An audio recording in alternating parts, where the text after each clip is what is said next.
Excuse me, madam. I think we've given you permission to share your screen. Could you try and see if it works or not? Yeah, sure. Let me try.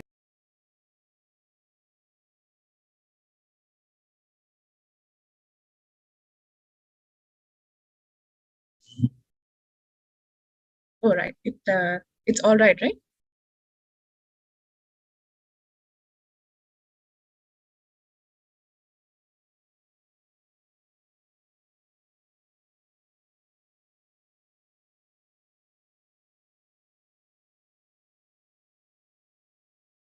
Madam, so what's going to happen is there'll be a little introduction and then we'll do that part, introduce you, of course, as our resource person for today.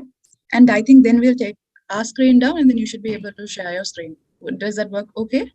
Yeah, that's perfectly fine. All right.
Good evening, everyone.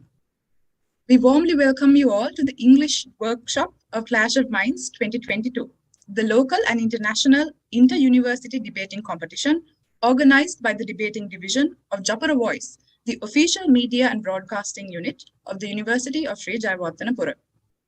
Before moving on to today's main session, let's have a look at the history of Clash of Minds. Clash of Minds was the first event organized by Japara Voice. It was actually started as an inter-faculty competition within the University of Sri Jayewardenepura in Sinhala and English categories. And later on, Clash of Minds was held for the second consecutive year, expanding into inter-university level in both Sinhala and English categories. Today, this great debating competition has captured the international level as well. Clash of Minds is to be held for the third consecutive year as a local and international inter-university trilingual competition. So this year we've started debating categories in English, Sinhala and Tamil as well. Clash of Minds have been growing since it started in 2020. Once again, I would like to welcome all the participants and our contestants of Clash of Minds 2022 to the English debating workshop of the workshop series organized in relation to Clash of Minds 2022. Now, I would like to introduce our esteemed guest speaker for today's workshop. We are in the presence today of Ms. Saranee Gunathilaka with an LL.B. Honours, MHRD, Attorney at Law and COM.Mediator and Negotiator at IICA. Miss Madam, we are truly honored to have you here with us, and we're so excited to learn everything that you have to actually teach us for today. So let us learn more about debating then. I invite our guest speaker for today's workshop, Ms. Saranee, to address the gathering. Miss, the floor is yours. Yeah, thank you so much, Sanjida. First of all, congratulations to Japura Voice for this great initiative, and congratulations for being able to conduct it for the third year. And now that you have expanded it to all 3 languages, I think it would be a great success this year. And wishing everyone all the very best at the very beginning itself. I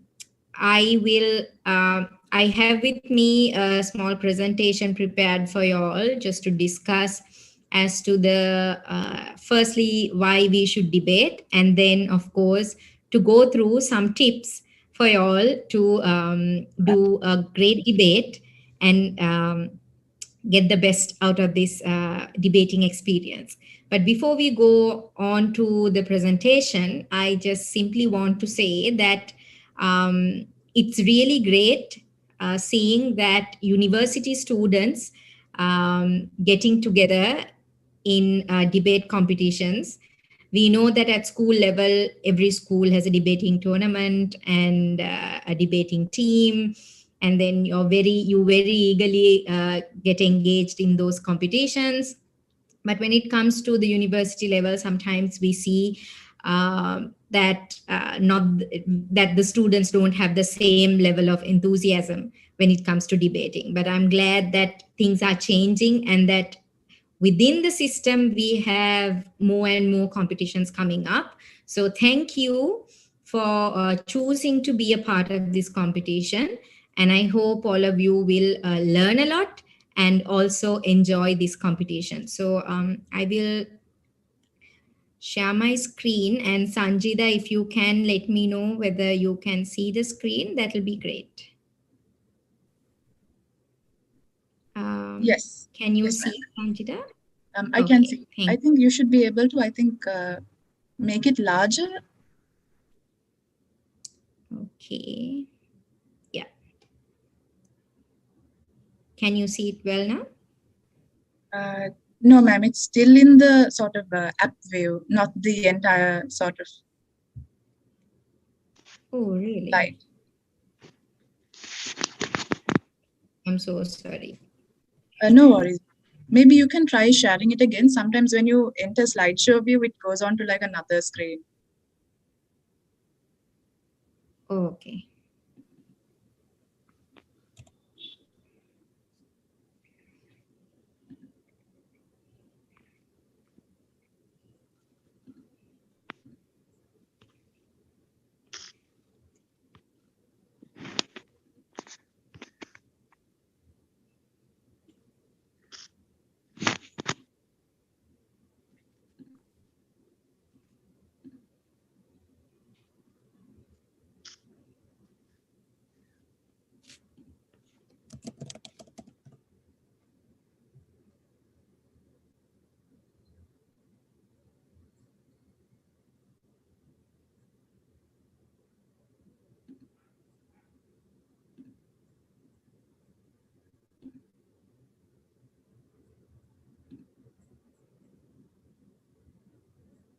Okay. This is fine, madam. We can still see it. Okay. All right, I'll try using this. Okay, so first I wanted to discuss with you all as to why we debate, especially because you all are university students and during the current times, debate is one of the most important things that we need, especially among the young generation, because in fact, the freedom that we all cry for and demand for is a result of debate. A healthy debate always helps us come up with the best form of solution for most of the problems. And in fact, as Sir Humphrey said, freedom is hammered out on the anvil of discussion, dissent, and debate. So, with regard to any problem, any question, any dispute that we come across in our lives, it's always best to debate it, than to just merely settle it without debating it. I'm sure all of you have heard that about debating, that it's always better to debate a question than to just settle it without debating, because debate helps us to understand the viewpoint of two parties and to decide its merits and demerits based on principles and existing facts and circumstances. So that's why it's important for us to debate when it comes to our day-to-day lives, and even when it comes to upholding democracy and winning our rights. Now, leaving all that aside, as a university student, why do you need to debate? Is because I think that is what you will be doing throughout your undergraduate studies, because in university you don't simply apply what you learn, but you debate the concepts that you learn, whether it's with regard to physical science, whether it's about medicine, whether it's about law, whether it's about commerce.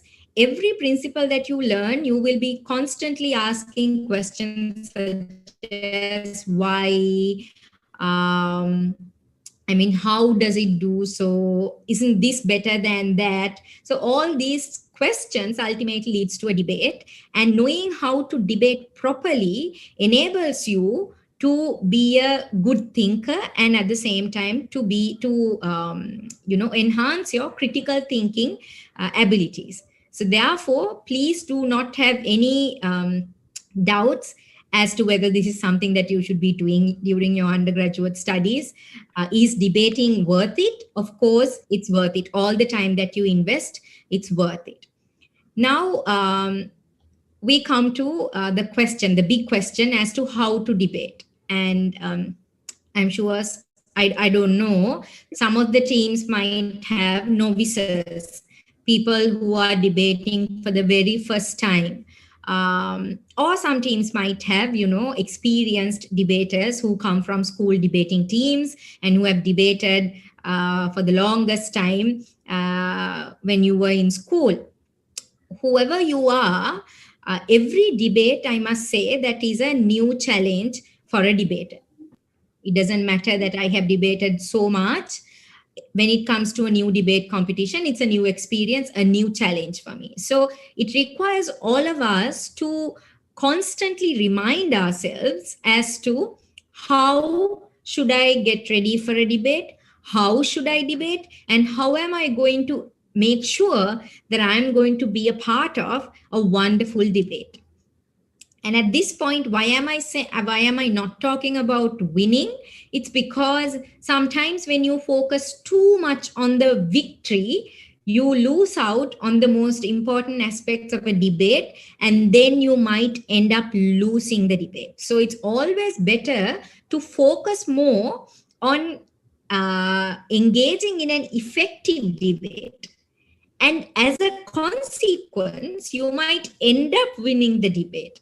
But don't just, for the sake of it, do whatever you have to do just to win, because that might adversely affect you. So it's always best to focus on having an effective and a healthy debate, right? So in order to have an effective and a healthy debate, there are three main things that I believe a debater or a debating team should do. So first and the most important thing is preparation. So you have to prepare. And as you can see on the slides, when I say prepare for the debate, it has so many Madam, subcomponents when it comes. Madam, sorry to interrupt, but we are only No. seeing the first slide as of now. Oh, see. Can you see it now? No, ma'am. We are only seeing the first title slide of the presentation. Oh, I'm so sorry. Give me a minute.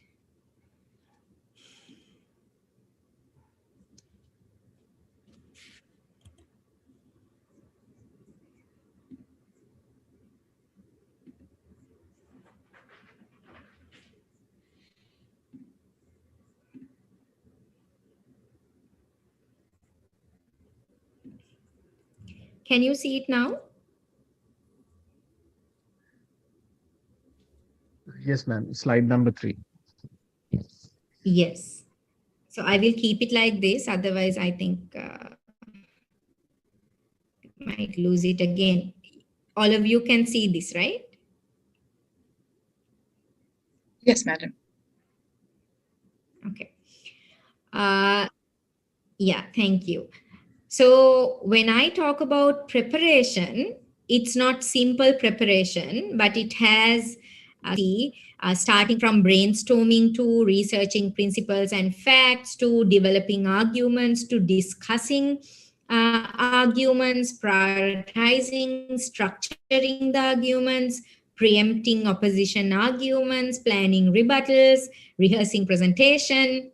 Don't worry about the long list. I'm going to talk about each of these things separately. But what I want to stress upon is that when it comes to preparation has so many subcategories, so many things that you have to do under preparation. So that would take, I think when it comes to a debate, preparation is kind of like I would say at least a good 55% of the debate. I don't think it's wrong. I mean, I think it's worth to say even 60%, because your preparation is what ensures the quality of the debate that you're going to have. Remember, I told you what you are aiming to have is an effective debate. So for an effective debate and a healthy debate, you need to be well prepared. So that's why preparation is so important. Next thing is effectively communicating whatever that you have prepared. So you would go through a long process, several steps preparing for the debate. And then at the debate, you have a challenge of effectively presenting or communicating whatever that you prepared.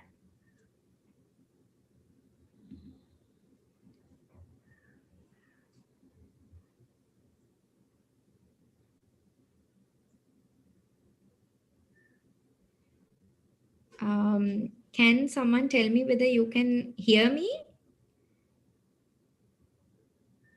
You are audible, madam. Okay.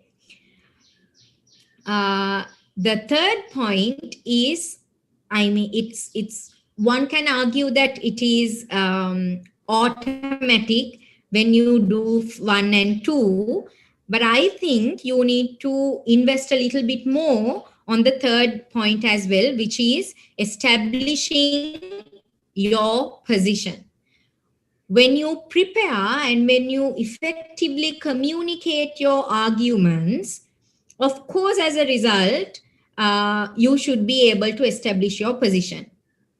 But you have to take some additional steps to make sure that your position is strongly conveyed to the other party as well as the judges, since we are talking about a debating competition at this stage.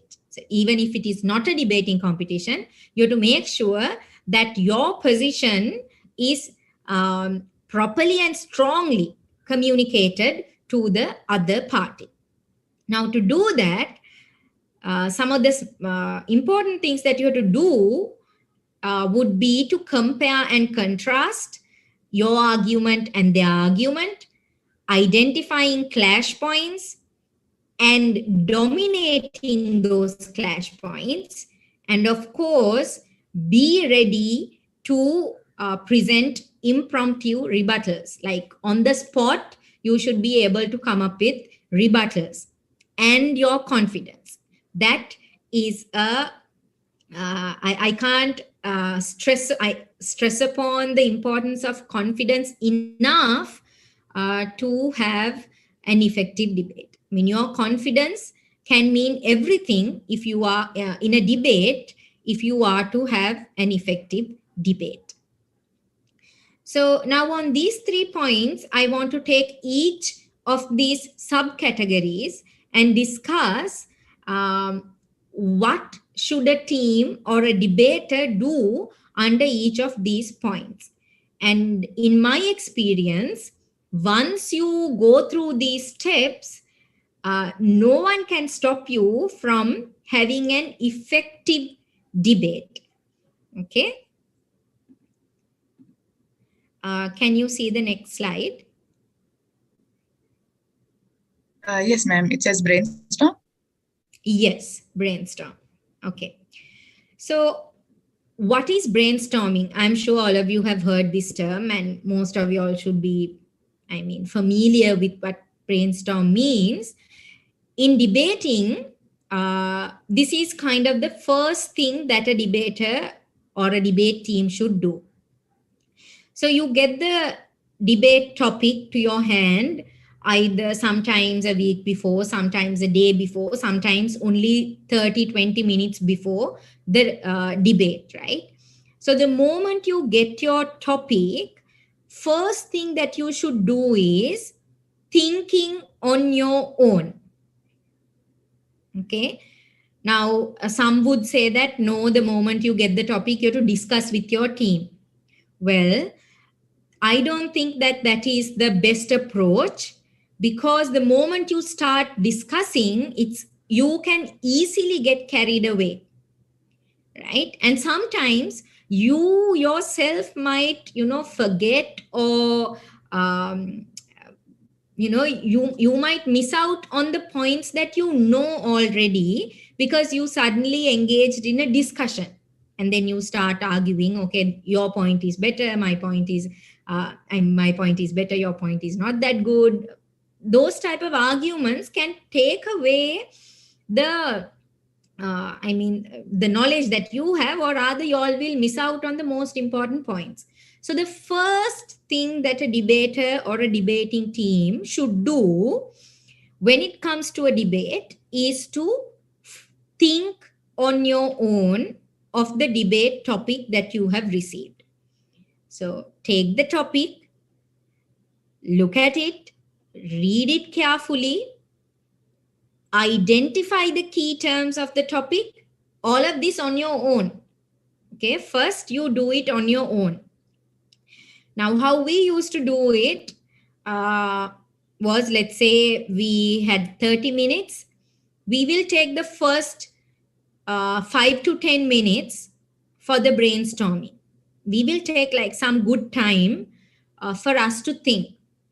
So each member will think on their own as to the relevant principles for that topic, the facts that can be relevant to that topic, and a foundation or a basic argument that you're going to take through the debate, right? Or develop throughout the debate. Each person will come up with their own arguments. Now, if there are 4 members, you will have 4 people thinking on it and coming up with their own arguments. Okay. And after those, let's say you took 8 minutes for brainstorming, then you get together and discuss. So first thing is to individually brainstorm. Okay, you yourself will decide as to, okay, what are the important terms of this debate? What is the stance that we should take? What are the key principles that are relevant to this debate? And of course, the scope of the topic. Sometimes, I mean, the topic might be relevant to, let's say, democracy, but you can't talk everything about democracy in one topic. So you have to look at the key terms and decide, okay, these are these are the parameters of this topic. We should restrict ourselves to these parameters, because otherwise what happens is, we often see this in debates. Debaters tend to just go on parallel paths, because obviously the topic, there can be a concept in the topic that is very wide, and when both the teams kind of hold on to that wide topic or the wide scope, you might not really see any engagement. So because of that, you need to clearly identify the scope of the topic. Where does this topic start and where does it end? How much time should we allocate, or how much should we go into, if we again take democracy, when we talk about, okay, let's say freedom of speech. Okay, are we to talk about all the principles relevant to freedom of speech and the big picture of democracy, or are we going to restrict it to freedom of speech, democracy, and let's say whatever that other narrow topic that they have asked you to think of? It may be that freedom of speech has to be curtailed to ensure national security. Okay, let's say that's the topic. So you have to now identify, how are we going to justify restricting freedom of speech when it comes to national security, but also make sure that democracy is intact, right? So if you separately talk about all three, you will not be able to have an effective debate. It would rather be an oratory competition, right? But if you are to do a proper debate, you have to identify, okay, when it comes to democracy, these are the parameters that we are going to look at. And then from freedom of speech, these are the areas that we are going to talk about. And this is how we are going to link it to national security. So like that, it's important for you to ascertain the scope of the topic. Story, moral behind the topic. Most of the times in debating competitions, you will be given motions, or let's say topics, with a background story or a moral. Okay. So it's important that you identify this background story and think of, okay, I think they gave us this topic because something like this happened in this particular country, something like this happened recently in our country, or or it may be that in the parliament they spoke about this, or that there was a newspaper article that some researchers are doing a research on this. So it always helps if you know that background story. So think about that background story. Then the most important thing is, think of the relevant principles. When I say principles, always remember that in any topic, there are some principles that are relevant to the topic. Sorry.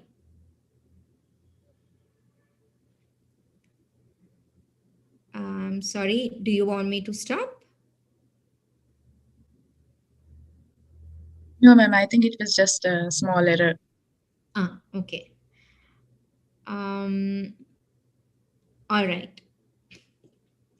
So when I say principles, whenever you are given a topic, every topic has an underlying principle. For example, let's take a very simple example. Let's say the proposition is going to say that the zoos should be banned, okay, where we keep animals and we go and watch them. So one party can say those should be banned. A very simple topic. But there are certain principles that are relevant to that topic. Am I permitted to ask questions from the audience? Anyone in the audience who can help me identify the principles?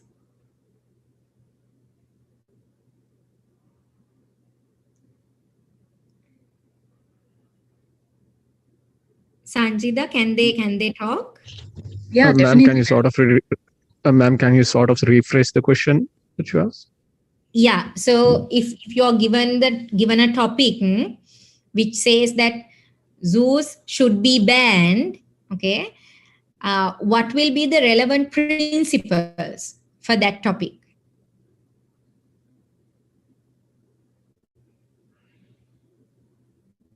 I mean, what would be the essential principles that you would think of? Ma'am, the essential debate would be a conflict between animal rights as well as economy, as well as conservation of certain wildlife species, etc., etc., and sort of a conundrum or clash point. The main clash point that I would see would be the welfare of animals, the economy, the precedents, and really those sort of principles. Yes, correct. So I thank you, Sachit. I think so. The first point principle that you would be animal rights, right? On a principle level. That's like the wider picture because they are asking to ban.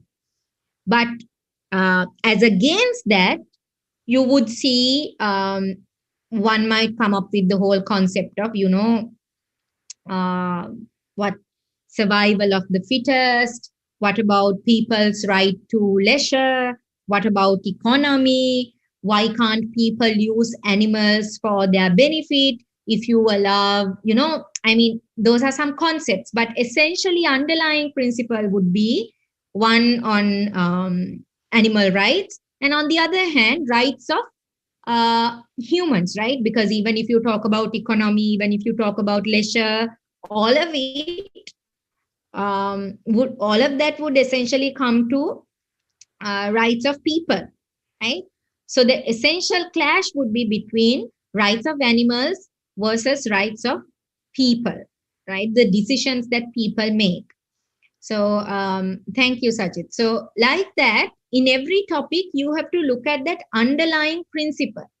Then only it will help you to build and develop your argument, a strong argument, an effective argument, an argument that both teams would be able to engage in.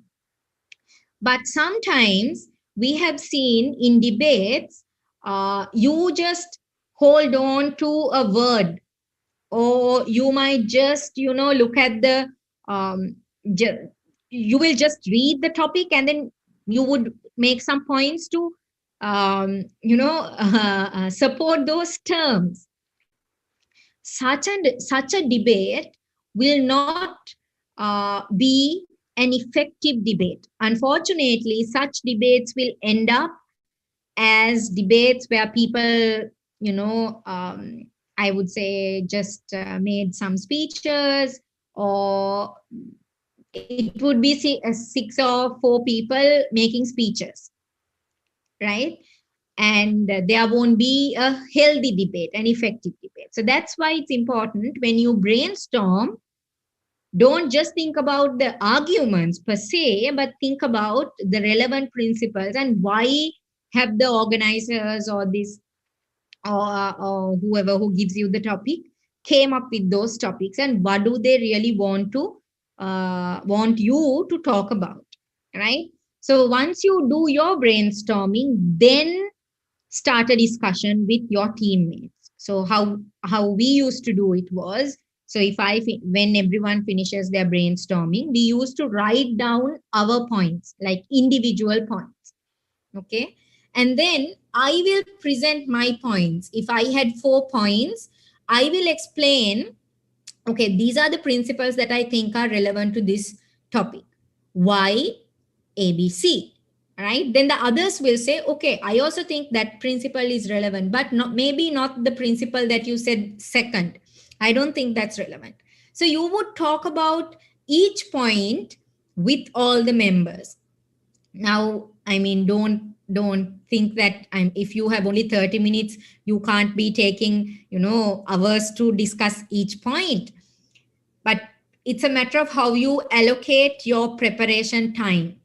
Okay, that's something that I have not put in the slide, but that's something that you have to do. The moment you get to know, okay, if you have a week, how are we going to spend this week preparing for this debate? If it's 30 minutes, how are we going to divide these 30 minutes to effectively prepare for this debate? Not just prepare, okay?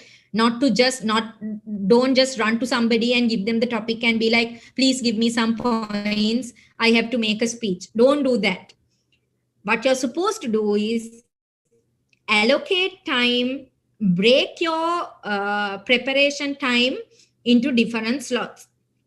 First slot for brainstorming, next slot for discussions, and then you can have another slot for prioritizing and structuring.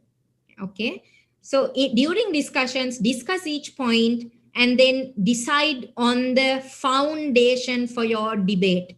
How are you going to lead your argument? What would be the basis for your argument? You need to have a core, right? What would be the core argument of your debate or your side, right? Once you decide on the core and once you have some basic arguments, move on to developing your argument and structuring your argument. Okay. Now, when you go on to developing your argument, the first thing is about research. Now, if it's a 30-minute debate, of course, you won't have time to research. You will have to build arguments. Using whatever the knowledge that you have at that point. So whatever the research you have to do it beforehand. But if it is a debate where you get the topic like a week before, then of course you have time to research. Then the question is, how do you research? Okay. First thing is, keep in mind that you have to use credible sources when it comes to research. Don't go and read Wikipedia. I'm sure most of the debaters and all of you being undergraduate students, by now you should know that like sources, obviously, because most of us, we use online resources, and you should know that any source that is open for anybody to make changes is not considered as a credible source. So you can't rely on such sources. So you have to be very, very careful when selecting the source. Okay. All right. Now let's say you know how to select a source. The next thing is, what will you research on? Remember, you are not going to only research examples. Okay, that is one of the biggest mistakes, and a mistake that is made by at least 70% of people who debate. That the moment you get a topic, you go and find for examples. And then you think that you, or most of us, I would say, I can't say you, rather most of us, if we are not properly taught, we would just simply go and find some examples and come and say, this is how it happens in this country. This is how it happened in this, or in our country 10 years ago or 4 years ago. Therefore, it should be this. Okay. Unfortunately, that is how debates happen in our parliament as well. Right? The moment something happens, they will say, in this country also they don't have electricity, that country also they don't have gas, therefore it's okay. Right? That's how they justify things. But for an effective debate, you can't debate with examples. You have to debate on principles and substantiate those principles with facts or examples. Okay, so examples, I'm not saying that examples are not important. Of course they are important, but you can't debate only with examples. That is the point that I want to make. So we have to be extremely careful, and we have to know that we have to research for principles and then find facts or examples that support us in establishing those principles. Okay, so that's what to look for. And also remember, this is something that if you have like a week, I would always advise debaters to research for the other side as well. I don't know how it will happen in this competition, but in some competitions, you only get to know the main topic, and your whether you're going to be proposing or opposing, you get to know only like 30 minutes before. If that's the case, you have to research for both sides. But even if you get to know the side a week before, I would still advise you to research for both sides, because that is going to help you understand their story, their side, and to better strengthen your argument. Okay, when you only know your side of the story, you only build arguments. You build arguments in your staying in your comfort zone. But when you know the side story of the other side, you have to make sure, and you definitely would do that, to you will do more research to find facts, principles, examples to strengthen your argument and make it stronger, so that the other side would not be able to come and attack your point.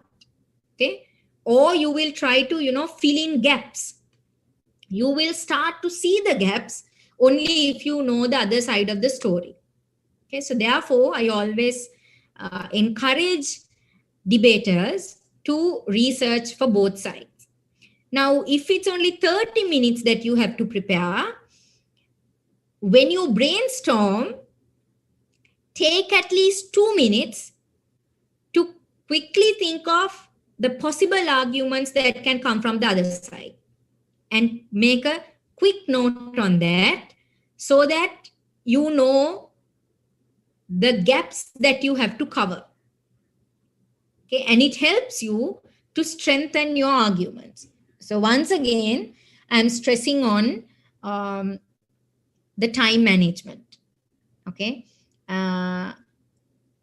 that is important not only when you're presenting your speech, but when you're preparing for the debate. Allocate time for every step when it comes to the preparation part, for brainstorming, for research, for discussion, like that, depending on the time that you have for preparation. And the next most important thing is focus, of course, because if you are a person who loves to read and research, you might get carried away. But even if not, sometimes you might go and look for things that are not really relevant for your debate. So you have to focus. Now, how do you focus? If you can remember, here under brainstorming, I said identify the key terms of the topic, the scope of the topic, right? The story, moral behind the topic, and relevant principles. So those are the things on which you have to focus. If you have the key terms in your mind, if you know the key principles, if you know the scope of the topic, then you conduct your research on those. Okay? That helps you to collect information that can support your stance without, deviating from the most important aspects of the topic. When you do that, there is one key thing that every debater should do. That is to always ask why. Okay?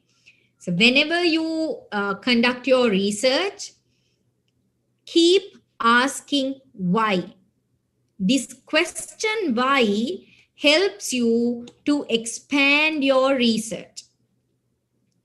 Now, if we take the same example that I took earlier, if the topic is zoos should be banned, first question you need to ask is why?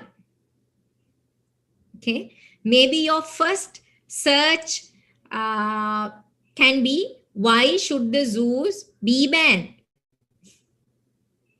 That will lead you to articles containing hundreds and thousands of reasons, right?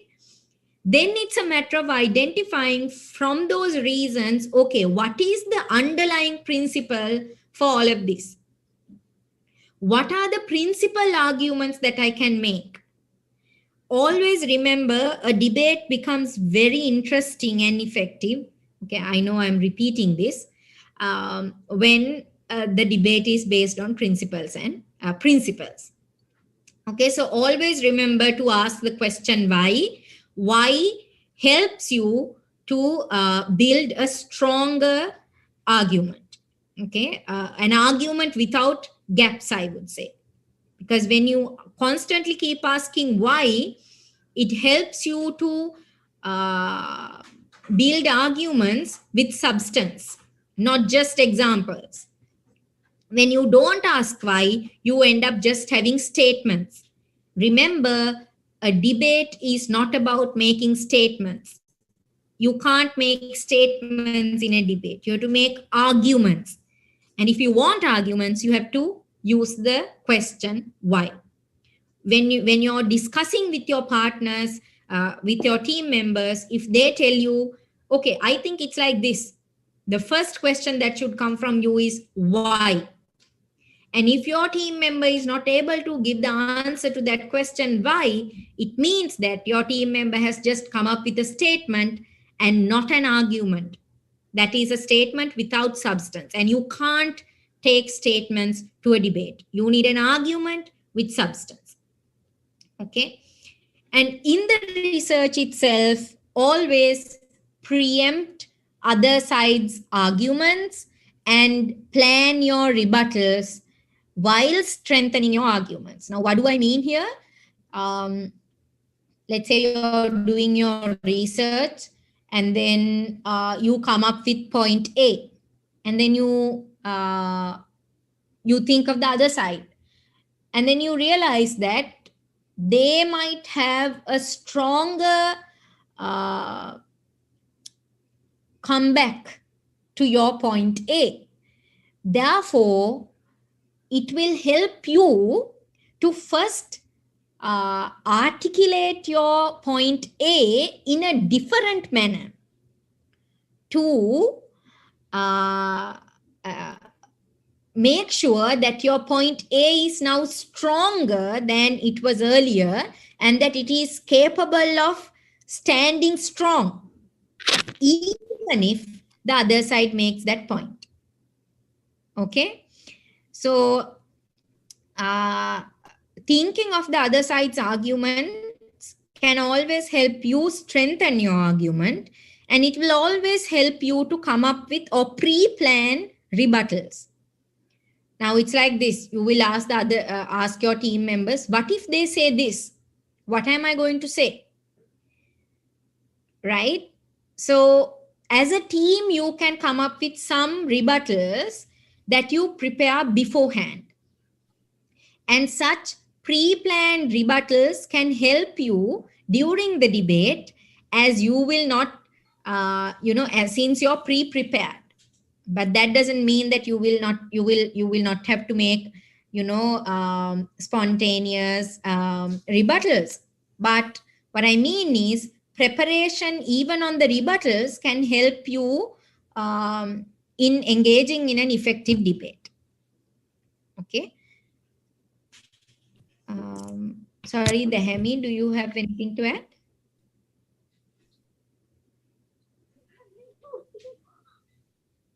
Okay. All right.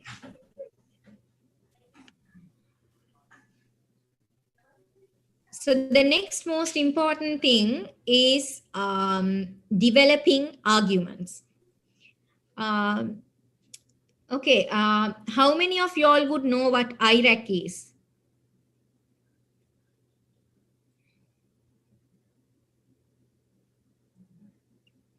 Anyone who knows what IICA is? Actually, this is what our law professor told us how to answer questions for law. Yes. So this is not only for law, actually. That's what I want to say. This is for any argument. Okay. In your life, whether it's for economics, whether it's, I think even for science, this is actually science, right? If y'all have done, I don't know, logic for A levels, I mean, this is how you would build up an argument. It's a scientific method of building an argument. In law, of course, we use this, but even otherwise, this is how you should present an argument. Okay. IRAC simply is issue, rule, application, and conclusion. So always make sure that you identify the issues in that are relevant to your topic. Okay. So if it's an issue with regard to, let's say, okay, you are now advocating to close down the zoo in Dehiwala. Okay. If that's an issue, in that main issue, what are the legal issues? Or, I mean, this is referring to the table is essentially on law, but you can just disregard that. But take it in general, you can identify the sub-issues that are relevant to that particular topic, right? Okay. What about the free right to freedom of animals? Okay, then the first question that would come up would be, do they have a right to freedom? Let's leave that out. But if you take, okay, right to freedom of animals, then is there a rule? Now, there you have a problem. Okay, what are the instruments, or what are the basic principles that have accepted the liberty of animals, right? Are there such rules, regulations? Now in Sri Lanka, if you take, there are certain regulations which talk about the safety and well-being and cruelty against animals, right? So there is an existing legal framework. So you can apply that as the rule. You have an issue, you have the rule, then you make a link between the rule and the facts. Okay. You can even use examples, and you can, make analogies between these factual problems and the rule. Please, I mean, this says case law. Once again, that will be the rule. Okay. That would be your analysis. This application part is your analysis. This is how you analyze the whole situation, right? You would say, okay, the existing law says that you can't capture and keep wild animals at home. Okay. Now, if that is the law, what can justify keeping them once again in cages, even though not in a house, but in a very similar setting, in a place that we name as a zoo, right? So how can you justify that circumstance when you have this existing law? Okay. So, and then you, through the analysis, you come to a conclusion. Okay.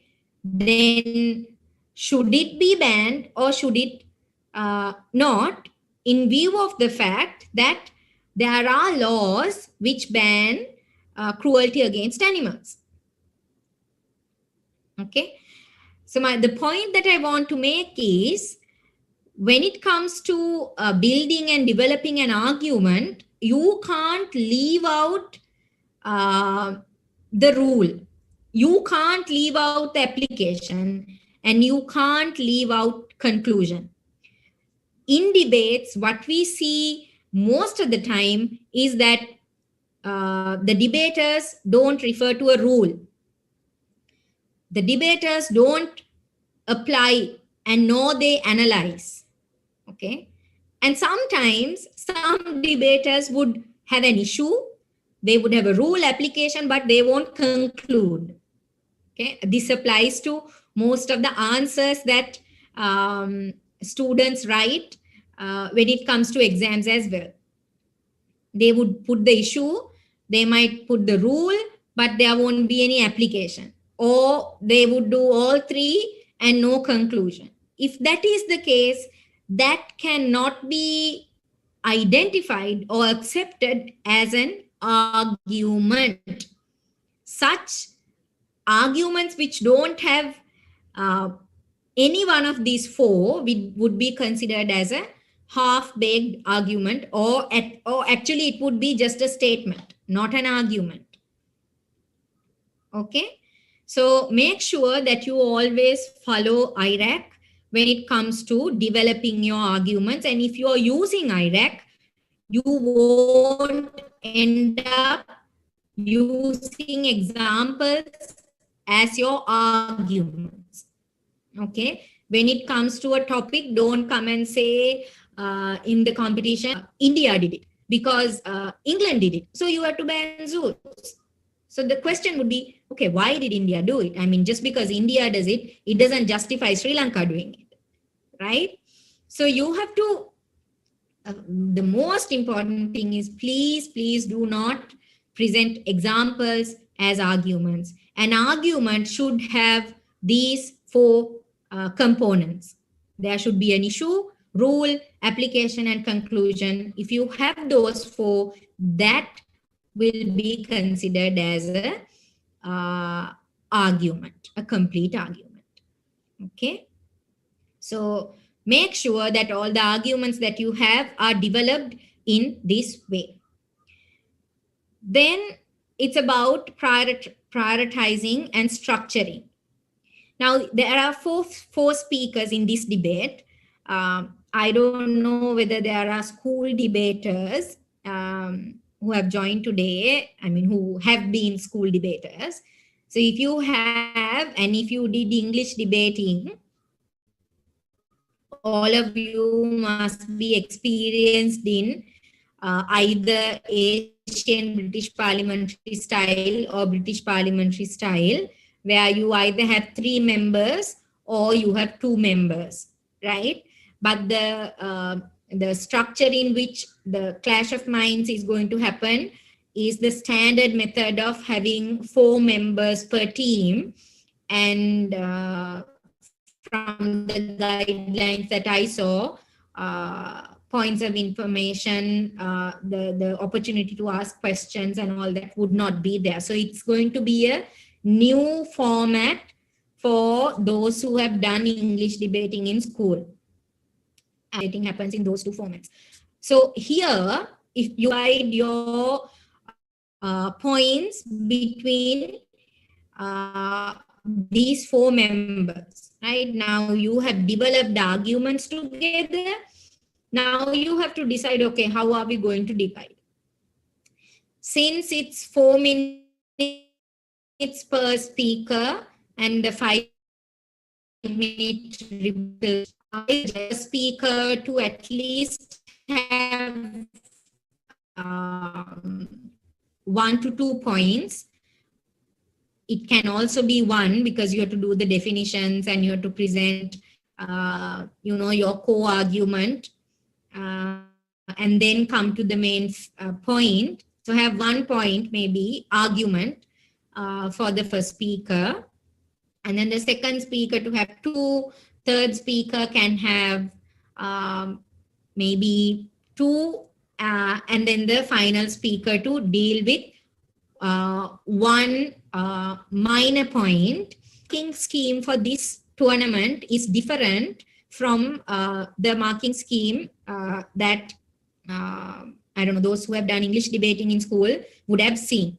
Okay, here the marks, Sanjida,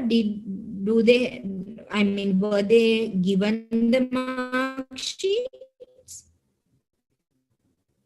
I am not sure, madam. Just give me a second. Let me confirm. Do they know the marks allocation?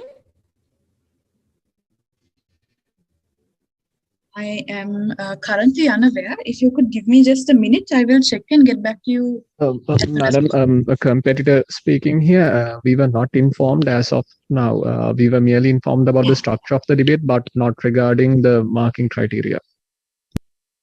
Yeah, so I will share this because I know that when you do the ABP style, the marks allocation is different. So I think it's because the third speaker doesn't present, the whip will not present points under the ABP style, right? But under this structure, last speaker has to present at least 1 point, and the fourth speaker will be given marks for presenting that point. Okay, so remember, the first speaker will get most of the marks for. Okay, I will give you the breakdown. I think it's fair to give the breakdown. So the first speaker will get 60 points for point presentation, presenting points, arguments. Okay, that will be including definition, laying out the foundation and the co-argument, and then the presenting the structure and presenting your argument.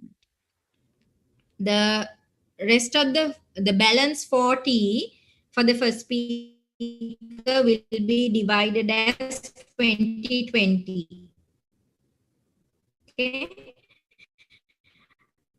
Then for the second speaker, 40 marks, 20 marks for rebuttals. Here the rebuttal means, like in general, the second speaker is supposed to rebut the points that are brought forward by the first speaker of the opposition, right? So for that, 20 points for rebuttals, 20 for body language, 20 for language. Okay. Third speaker, 30 for rebuttals, 20 for body language, 20 for language. Okay. Then the fourth speaker, 20 points for presenting a point. So generally this 20 is considered as, you will get. So that's why I said last speaker should have at least 1, it can be a tiny argument, but it has to be an argument. Okay, you have to present 1 point. 40 points for rebuttals, then again 20-20 for body language and the language. For the rebuttal speech, there's a reply speech. Speaker will get 60 marks for rebuttals, again 20-20 for body language and language style.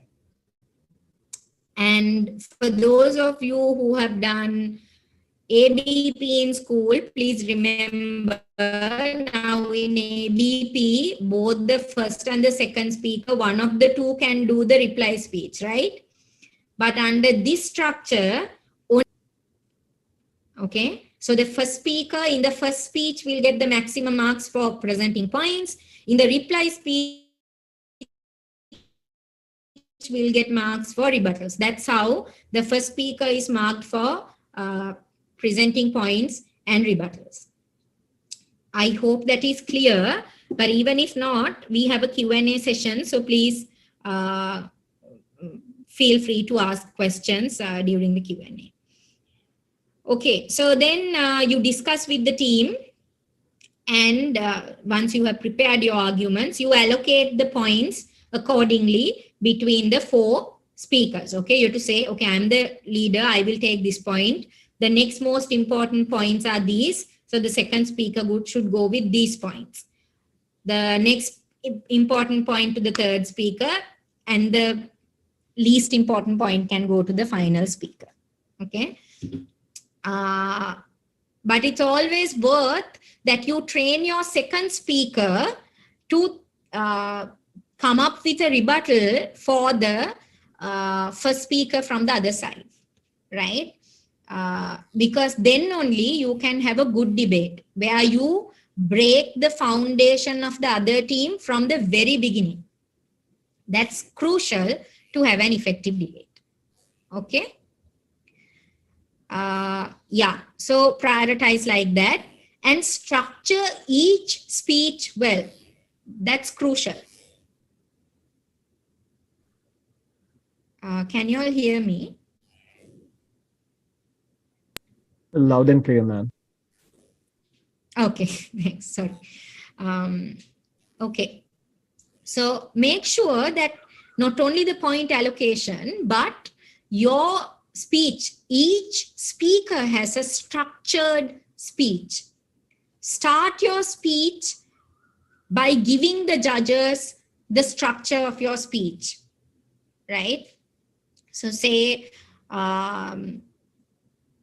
honorable judges, I will be presenting points 2 and 3 as was explained by my leader or my captain, whoever, my first speaker, pertaining to firstly this, secondly this, right? So that the judges know that you're referring to, okay, these are the 2 points that will be handled by you. If you do that and say, then I will move on to my rebuttals. Or you can say, I will be integrating my rebuttals to my points. If you do that, judges know that they have to tick those boxes.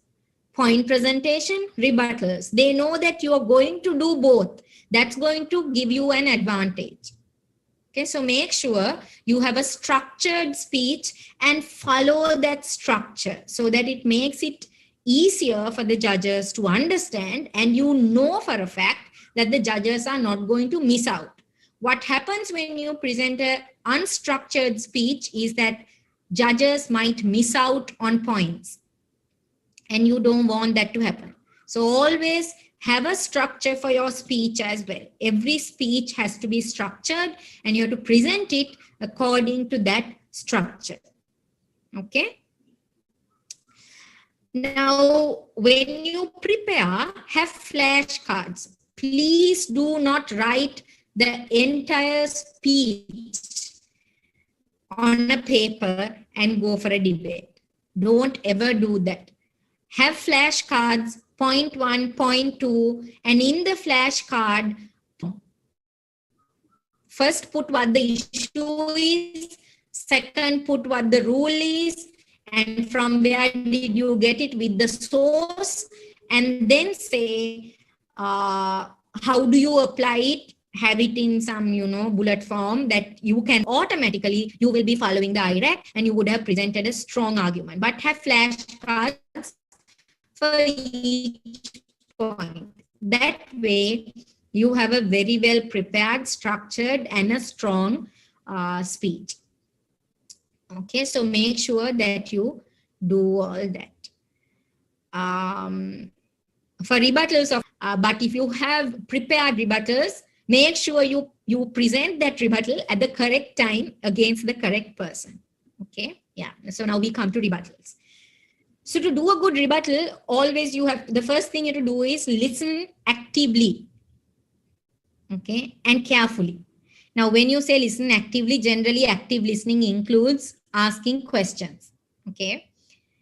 And ABP style, if you did it in school, and BP style, you can ask points of information, you can raise your hand and you can ask.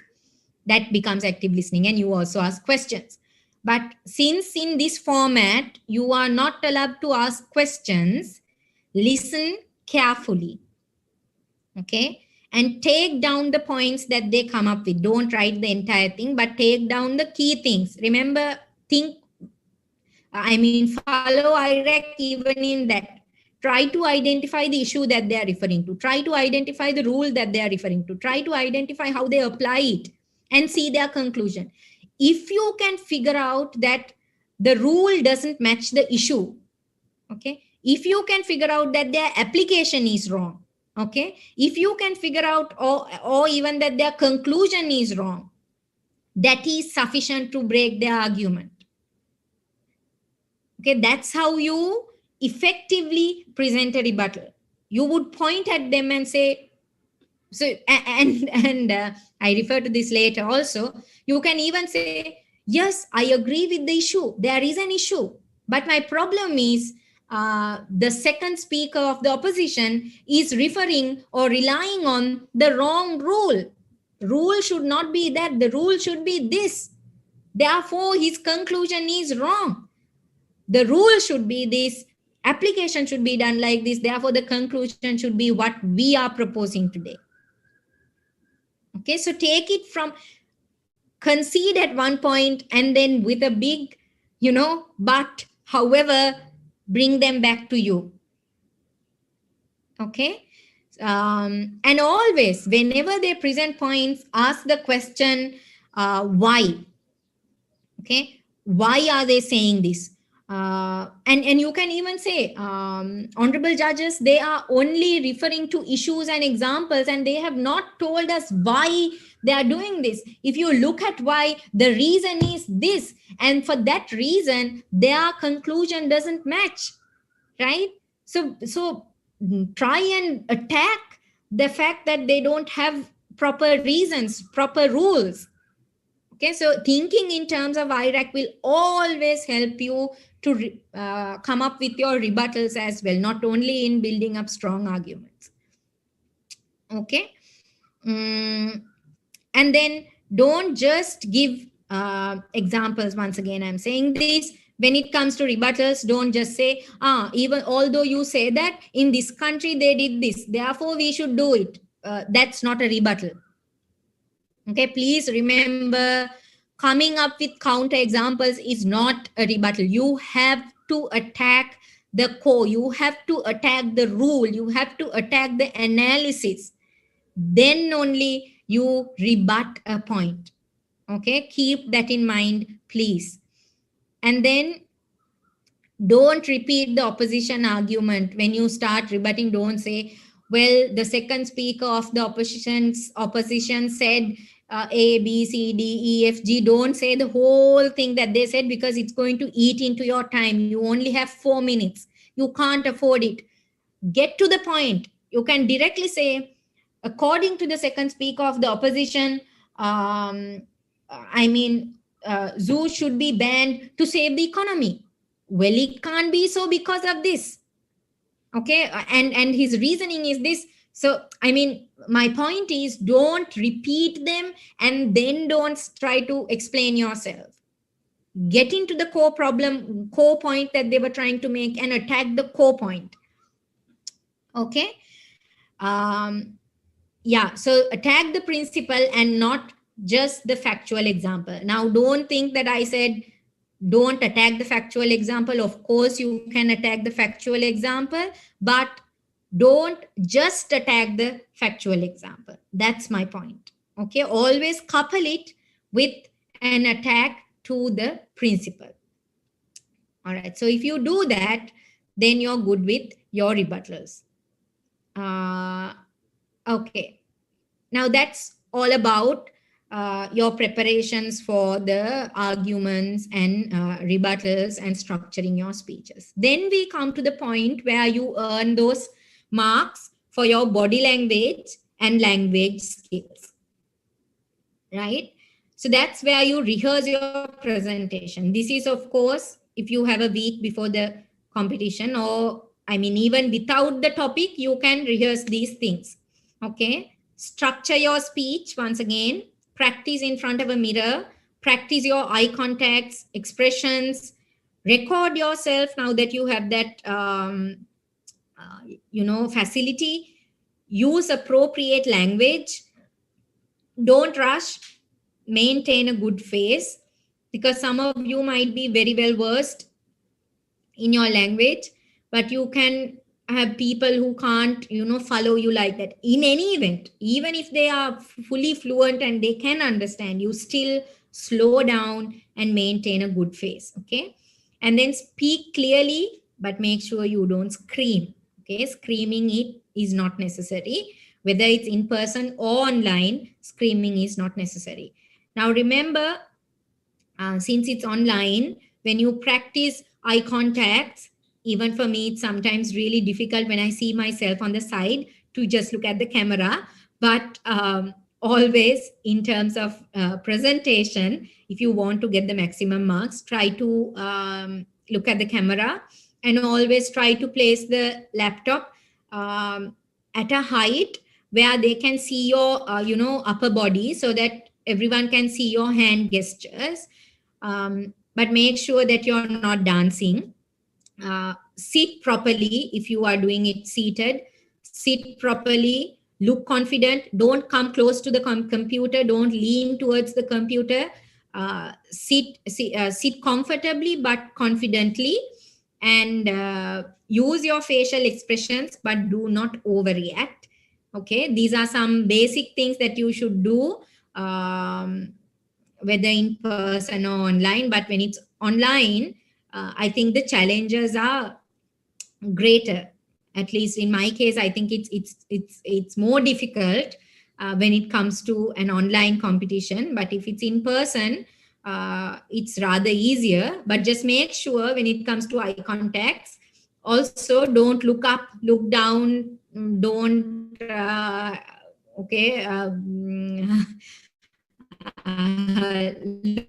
at other people, but look at the camera and do your presentation.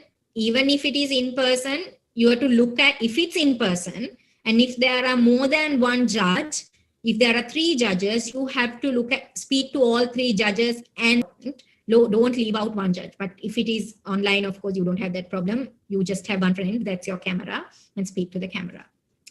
I am rushing right now because we are running out of time. So excuse me for that. But if there are any questions, I will take all the questions when we go into the Q&A round. Now, these are few important things. Do not lie. Don't ever think that to win a debate, you have to lie. Okay, that's the first debate. Debating is not about lying. Debating is about preparation, okay, active listening, okay, and better engagement. Not scream. Think out loud and think creatively and think logically if you want to win a debate, not lie. And remember, conceding is not always bad in a debate. Conceding, I hope it's okay to use this word since it's undergraduates, conceding is actually sexy in a debate. Okay, if you can say, well, we concede that fact, or a good debate,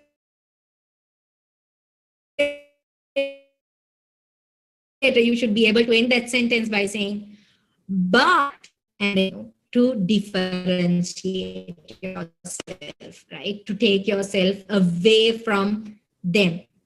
You can use a big fat but and tell them that well, my friend, you went wrong.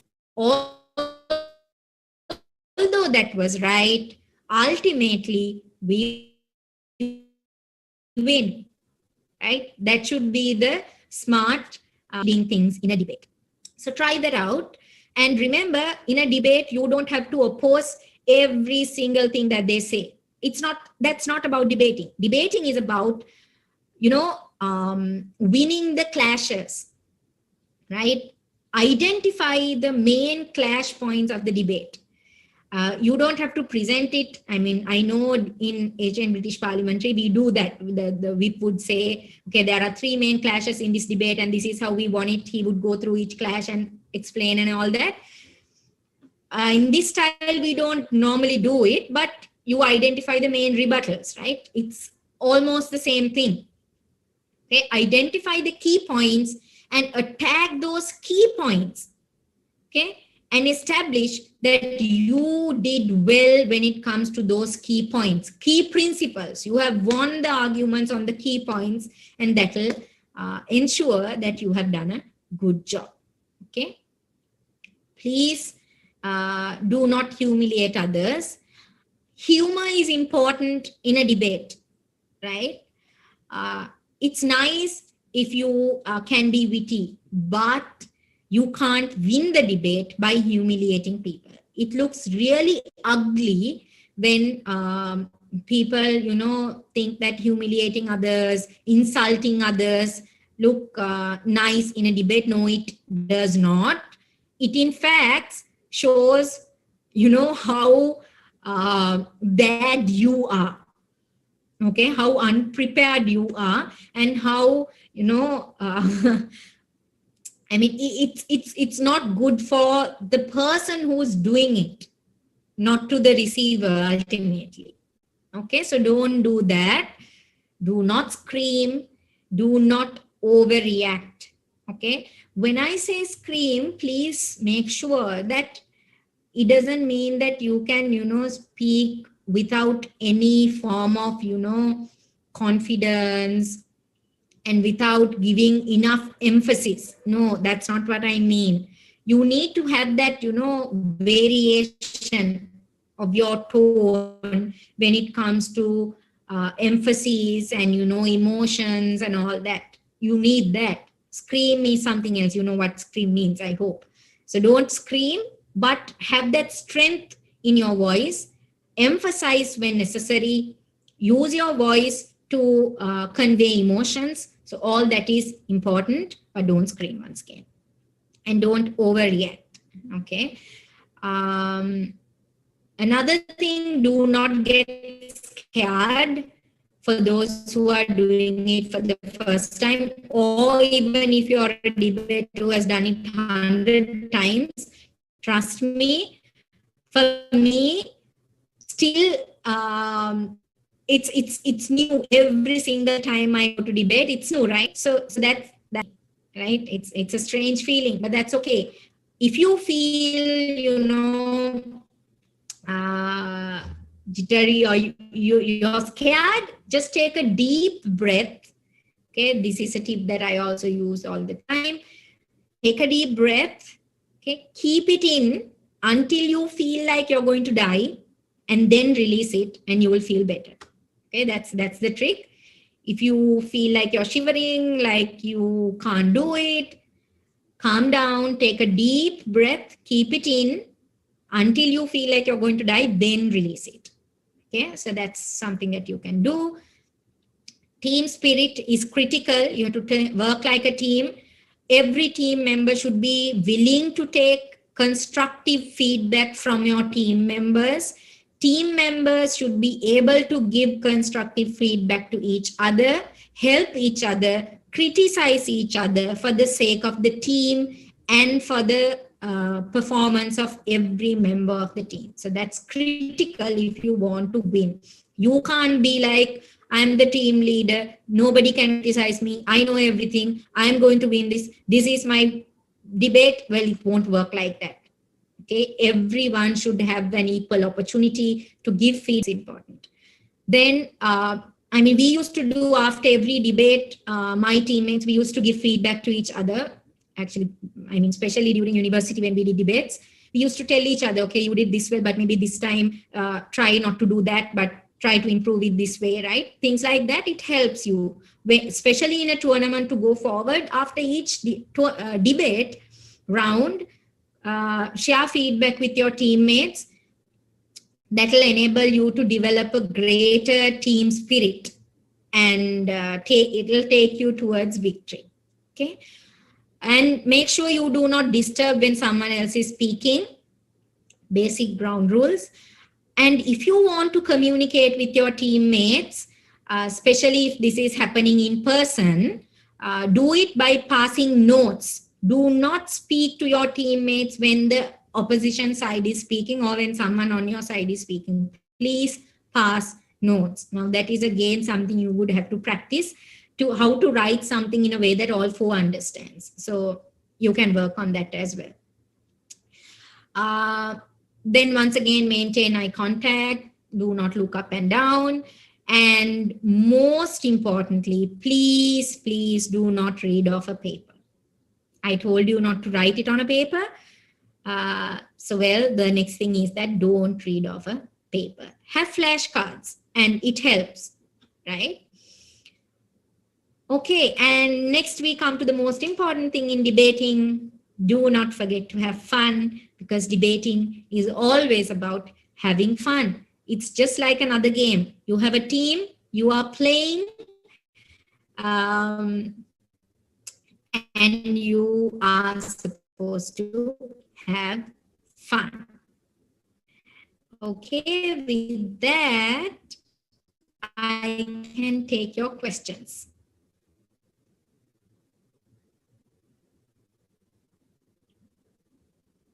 I hope all of you all can hear me. Any questions? Yes, Samir, I can. Yeah. I find the part where we get the breaking down of points quite unclear. So would you mind going through it once again, ma'am?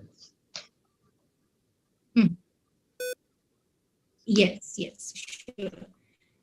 So for the first speaker, you would get 60 marks for presenting argument. Then you would get 20 marks for body language and 20 marks for use of language style, it says. Is that clear, Amir, for the first speaker? Yeah, I got it, ma'am.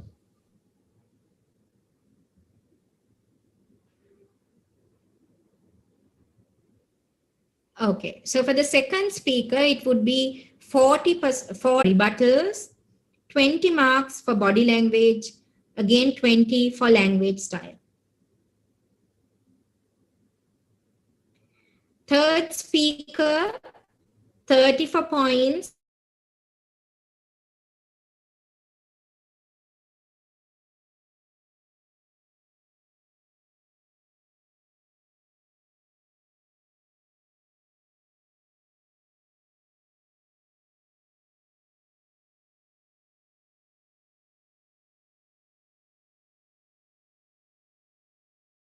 Recording in progress. 60 for rebuttals, 20 for body language, 20 for language.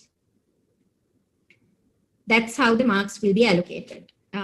Is it clear, Amir? Any questions? Ma'am, could you repeat the role of the fourth speaker once again? Fourth speaker, 20 marks for points, arguments, 40 marks for rebuttals, 20 each for body language and language.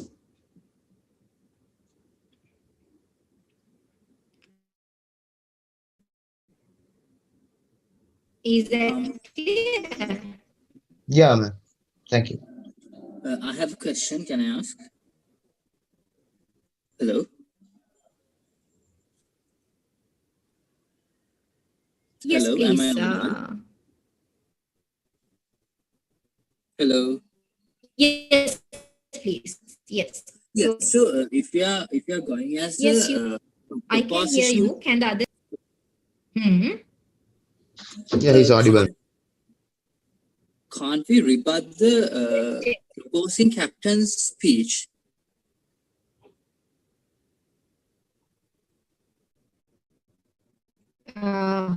Who? The first speaker of the opposition, because in the ballot sheet it says you can only present facts, and you are not gonna get facts for points for rebuttals, right? The first speaker. Yes, yes.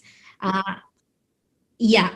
So the first speaker will not get marks for that in the first round. Yes. One thing maybe you can attempt is to, integrate that rebuttal to kind of strengthen your co-argument.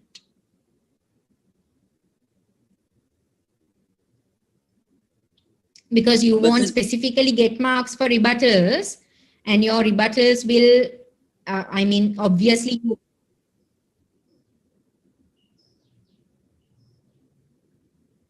Yes, Gemini, usually the government is the one who's proposing the motion. So if we are going as the opposition, we are not supposed to give another definition to the motion, right? We are basically going to say that what they are going to say is not going to work. So how are we going to do it without rebuttals? Because we are not going to give definitions as such, right? When we are going as the opposition first speaker.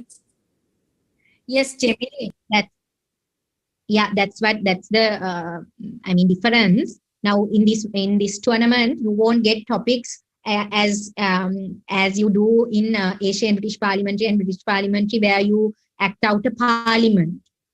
Okay, there you have this house believes and this house proposes, so it's like a government bringing a motion and whatnot. No, but this tournament will be. It won't be like a parliament. It's not a parliamentary style. Got it, Gemini? So both sides will have to give definitions, okay? But that can obviously be your definition. Either you can agree with what they say, or you can disagree, give reasons, and come up with your own definition. So it can even lead to a debate where the both teams are talking about two different pathways. Like it can go parallel, no, without a collision. Yeah, so you have to make sure that you don't do that, because if that happens without any form of engagement, okay, then that will be the discretion of the judges to decide whether one of the teams have taken the wrong stance. So we are encouraged not to challenge definitions. There are extreme situations in which you have to challenge the definition, right? So it can be a similar situation here as well. You might not have to always disagree with the definition, but if it comes to that, you might have to. Okay, then it will be the judge's discretion to decide who took the most justifiable stance and whether a definition challenge was even necessary. All right. Okay. Thank you. No problem.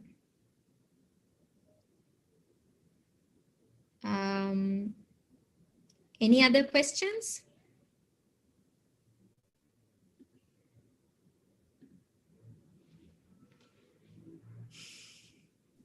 Madam Christian, in the final speech, as I recall in the breakdown, ma'am, there weren't any points in the reply speech for summarization. Usually in AP and BP, what we usually do is try. So, ma'am, it's merely a formality in this thing aside. Yeah, but here it's a very substantive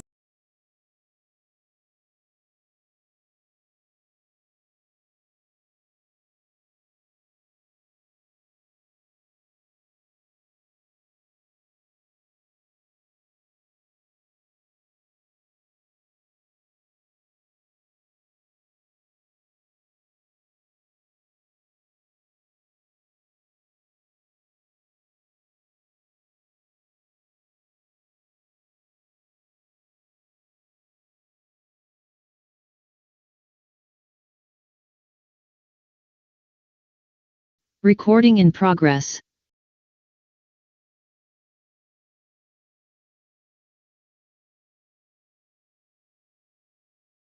Child for the law faculty tournament. Yes, go ahead.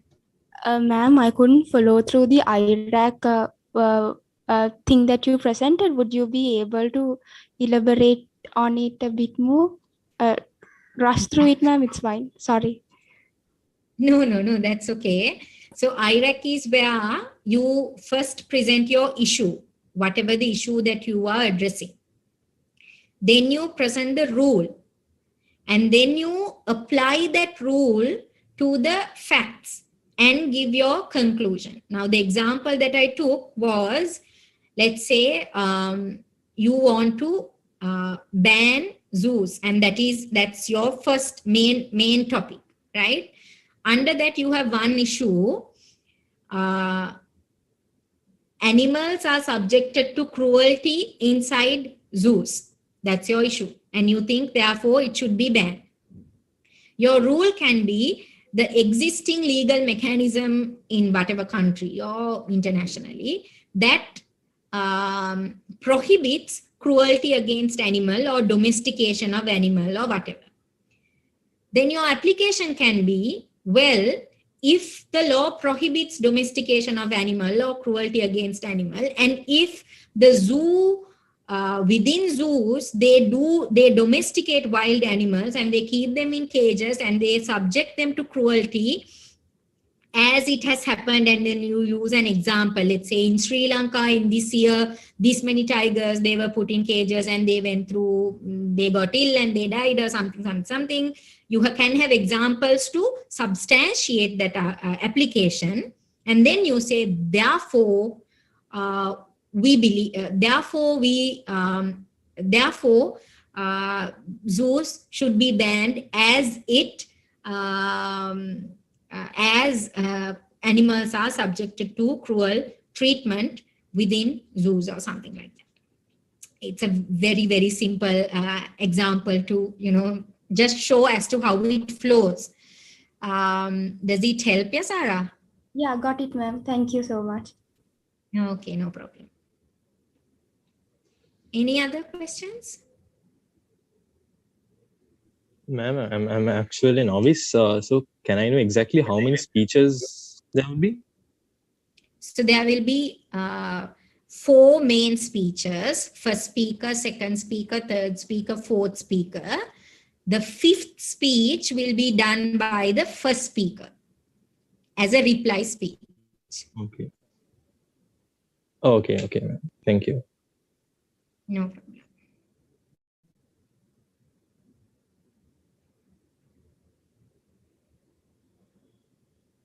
Any other questions?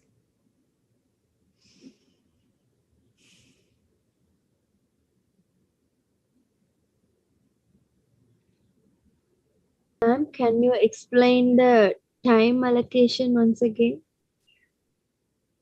Yeah, so the first 4 speakers, like the first speaker, second speaker, third speaker, and fourth speaker, will get 4 minutes each. And then for the reply speech of the first speaker, he or she will get 5 minutes.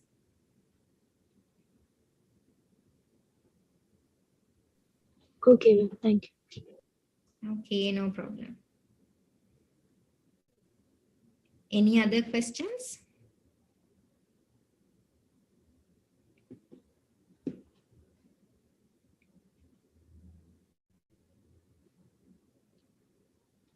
Okay, there's one message on the chat.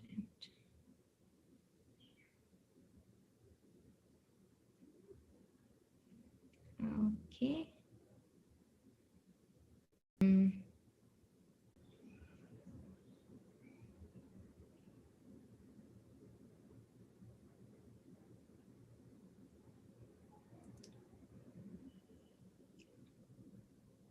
It's a point, yes. Okay, yes, I get it. Thank you. All right, if there are no further questions, I think I can hand it over to the Hemi. Yeah, I take it up. So, Okay. all, let me take this opportunity to thank Ms. Saranee for joining with us today with an interesting session like this despite her busy schedules. So thank you, Ms. Saranee. Now I would like to invite Ms. Sandeepani Vijayatunga, the Assistant Divisional Head of the English Debating Division of Japura Voice, to deliver the vote of thanks. Thank you, Dahami. Hope I am audible enough.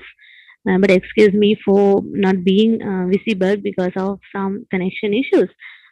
So a very good evening to you all. It's my immense pleasure to deliver the word of thanks for this session. First, I would like to offer my sincere gratitude on behalf of Japura Voice to our guest speaker, Mrs. Saranee Gunathilaka, who honored today's session, sharing her thoughts, ideas, and also knowledge on debating. Thank you so much, madam, for your presence. I would like to thank all the debaters and participants who participated in today's session. I hope you all cleared out your doubts and gathered knowledge, enough knowledge on debating. And also, I would like to thank all the members of the Executive Board of Japura Voice and both Sinhala and English Debating Divisional Heads of the Debating Division of Japura Voice for helping and guiding us. And last but not the least, I would like to thank our project committee of Flash of Mind for all the efforts that you have put in making this session a success. So thank you all for joining us today. And we invite you all to team up and get registered to Clash of Minds 22. Hope to see you all in the competition. So thank you and stay safe. Thank you, Sandeepani. Thanks.